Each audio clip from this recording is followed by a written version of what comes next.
যোৱা 24 বৰ্ষৰ যি নেকি মেট্ৰিক আৰু হাই ছেকেণ্ডেৰী উত্তীৰ্ণ হোৱা ছাত্ৰ ছাত্ৰীসকলৰ প্ৰায় 65 গৰাকী ছাত্ৰ ছাত্ৰীসকলক সম্বৰ্ধনা জনোৱা হয় আৰু লগতে আমাৰ যি নেকি 23-24 বৰ্ষত অৱসৰপ্ৰাপ্ত শিক্ষকসকলকো এই চেগতে আমি সম্বৰ্ধনা জনোৱা হয় আৰু ইয়াৰ লগতে আমি সকলোকে ধন্যবাদ জ্ঞাপন কৰিছোঁ এই কাৰ্যসূচী সফল ৰূপায়ণ কৰা আমাক যিসকল ব্যক্তিয়ে সহায় সহযোগিতা কৰিলে তেওঁলোকক আমি ইয়াৰ পৰাই তেওঁলোকক আমি ধন্যবাদ জ্ঞাপন কৰিছোঁ। তেওঁলোকক কি দিয়া ঠিক আছে আমি এখন মানপত্ৰ আৰু লগতে এখন আদিবাসী গামোচাৰে তেওঁলোকক সম্বৰ্ধনা জনোৱা হয়। এইখিনিতে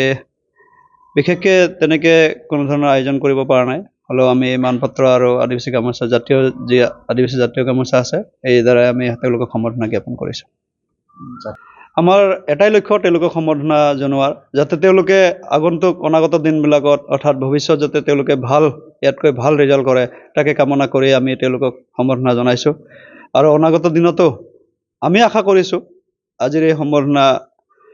জনোৱাৰ দ্বাৰাই যাতে অনাগত দিনত আমি তেওঁলোকৰ পৰা এটা ভাল ৰিজাল্ট পাম বুলি এইখিনিকে কৈ মই সমাপ্ত শেষ কৰিছোঁ।